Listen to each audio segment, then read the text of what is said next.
தான் இருக்காங்க. அதனால நிச்சயமாக அந்த ஒரு சைக்காலஜிக்கல் ப்ராப்ளம் இருக்கு. மற்றவர்கள் துன்பத்தை அவர்கள் வேடிக்கையாக பார்த்திருக்கிறார்கள். அப்போ வந்து இது வந்து உடல் ரீதியாக பாலியல் வன்கொடுமை செய்த பல விஷயங்களை அவர் துன்புறுத்தி அதை ஒரு வீடியோ எடுத்திருக்கக்கூடும். அந்த வீடியோவை பதிவு செய்து அவர்களுக்கு மிரட்டலிட்டிருக்கலாம். இந்த வீடியோவை நான் வெளிப்படுத்திடுவேன். இது ஏற்கனவே திட்டமிட்ட பிளான் தான். அவருடைய தாயாரே சொல்லிக் குடுத்துருக்கலாம். அதனால வந்து நிச்சயமாக அந்த ஒரு பாயிண்ட்டுக்கு தான் இவர்களால ரித்தன்யா அவர்கள் என்ன செய்வதென்று விழி பிதுங்கி தொண்டையை வந்து அடைக்கிற அளவுக்கு அந்த மனவேதனை அவர்களை துக்கம் அவர்களை வந்து நெஞ்சை அடைத்து இறுதி முடிவுக்கு வரக்கூடிய அளவில் வந்துட்டாங்க.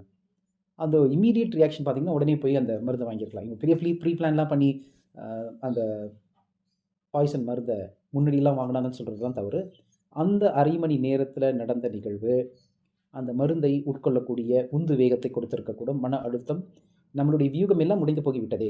இறுதியில் என் தந்தையுடைய உயிருக்கு, என் தாயாருடைய உயிருக்கும், என்னுடைய குடும்ப மானத்திற்கே வந்து அவமரியாதை ஏற்படுத்தும் வகையில் இந்த ஆபாச படத்தை என்னை வைத்து எனக்கு தெரியாமல் இந்த மாதிரி செய்திருக்கிறானே, இது எப்படி நான் வெளியிலே சொல்வது என்று வீட்லேயும் அதை பற்றி சொல்ல முடியாமல், போலீஸ்லேயும் ஒரு கம்ப்ளைண்ட் எழுதி கொடுக்க முடியாமல், நிம்மதியாக விவாகரத்து வாங்கிட்டு போயிடலாம் அப்படின்னு சொல்லும்பொழுது அதுக்கும் வந்து ஒரு ரூல்ஸ் போட்டு இந்த மாதிரி அவங்க வந்து கார்னர் பண்ணிட்டாங்க.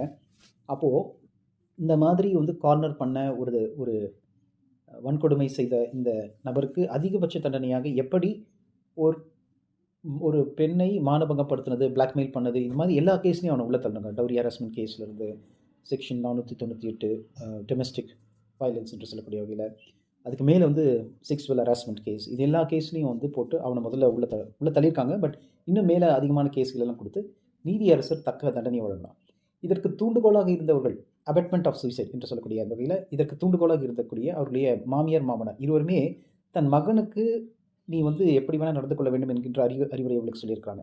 ஏன் அப்படி சொல்லியிருக்காங்கன்னா, அவங்களே வந்து இந்த பெண்ணை வந்து துன்புறுத்தணுங்கிற ஒரு குறிக்கோளோடு தான் இருக்காங்க. எவ்வளோ பணத்தை எக்ஸ்ட்ராக்ட் பண்ண முடியும், மணி எக்ஸ்ட்ராக்ஷன் என்று சொல்லுவார்கள் அல்லவா, பணத்தை எவ்வளோ பிடுங்க முடியும் என்ற ஒரு கொள்கையில் தான் அவங்க வாழ்ந்துருக்காங்க. அதனால் எவ்வளோ துன்பம் கொடுக்க முடியுமோ மேக்ஸிமம் அந்த பொண்ணை யூஸ் பண்ணி துன்பத்தை கொடு அப்படின்னு அந்த உரிமையை கொடுத்திருப்பவர்கள், அந்த கவின்குமார் என்கின்ற அந்த ஒரு இளைஞனுக்கு இவ்வளவு தைரியமாக அவன் செய்கிறான் அந்த துன்பத்தை அப்படின்னா அவர்கள் தாயார் தந்தையினரும் உடந்தை.